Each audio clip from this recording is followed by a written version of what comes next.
प्यारे सजनों, तान धन सतगुरु तेरा ही आश्रय। आज हम विचार करते हैं कि इंसान जीवन भर धार्मिक प्रवृत्ति को लेते हुए, एक आस्था को मानते हुए तीर्थों पर जाता है और नहान करता है और अपने आप को पवित्र करके अपने पाप धो करके वापस आके अपने आप को शुद्ध मानता है।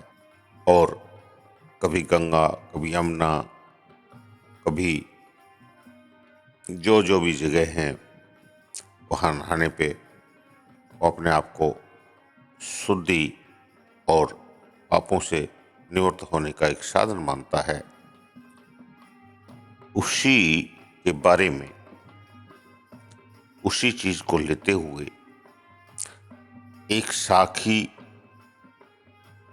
बाबा जयमल सिंह जी के समय की सुनाते हैं। बाबा जयमल सिंह जी राधा स्वामी तेरा व्यास के संस्थापक और स्वामी जी महाराज के शिष्य और बहुत ही उच्च कोटि के माने हुए संत हुए हैं। उनका कोई शानी नहीं और उन्होंने हमेशा रूहानी सत्संगों से शब्द सुरत का योग समझाते हुए अनेकों जीवों का उद्धार किया। और आज भी बाबा जयमल सिंह जी को बहुत ही उच्च कोटि के संतों में गिना जाता है। तो जरा आप साखी को सुने जी। बाबा जयमल सिंह जी के समय की बात है। एक बार प्रयागराज का कुंभ योग था। चारों ओर से लोग प्रयाग तीर्थ जाने के लिए उत्सुक हो रहे थे। वहां बैठे सत्संगी भी परस्पर परामर्श करने लगे कि हम भी चलकर प्रयागराज में स्नान दान पुण्य कर आवें। किंतु बड़े बाबा जी को यह कब मंजूर था।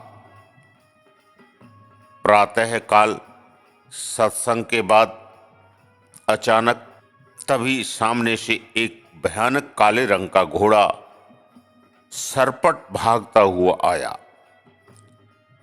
वह घोड़ा आया और वहां की मिट्टी में लोटपोट होने लगा। सबके देखते देखते उसका रंग बदल गया। काले से गोरा अति मनोहर रूपवान हो गया। सभी आश्चर्यचकित हो उठे। वह घोड़ा सबके सामने मस्तक झुकाकर प्रणाम करने लगा।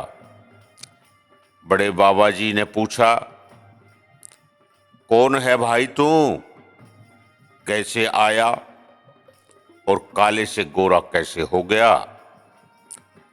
यह घोड़ा एक सुंदर रूपवान विभूषित महापुरुष के रूप में प्रकट हो हाथ जोड़कर बोला, मैं प्रयागराज हूं। विश्व के अच्छे बुरे सब लोग आकर मुझ में स्नान करते हैं और अपने पापों को मुझ में त्याग कर जाते हैं, जिससे मेरा रंग काला पड़ जाता है। अतः मैं हर कुंभ से पहले यहाँ व्यास आकर इस पवित्र स्थल की धूलि में अभिषेक प्राप्त करता हूँ। मेरे समस्त पाप दूर हो जाते हैं। निर्मल शुद्ध होकर मैं यहाँ व्यास और सच्ची कमाई वाले सत्संगियों को प्रणाम कर चला जाता हूँ। आप मेरा प्रणाम स्वीकार करें। इतना कहते ही वहां न घोड़ा था न सुंदर पुरुष। बड़े बाबा जी बोले, क्या विचार कर रहे हो। प्रयाग चलने का किस दिन मुहूर्त है। वहां मौजूद सारे सत्संगी एक स्वर में बोल उठे, अब कौन जाएगा प्रयागराज। प्रयागराज तो हमारे व्यास की धूल में स्नान कर पवित्र होता है और फिर हमारे लिए वहां क्या धरा है, सब ने अपनी यात्रा स्थगित कर दी। और कबीर साहब ने भी गंगा स्नान, तीर्थ स्नान के बारे में बिल्कुल स्पष्ट रूप से कह दिया है कि मल मल धोए शरीर को, धोए न मन का मैल, नहाए गंगा गोमती रहे बैल के बैल।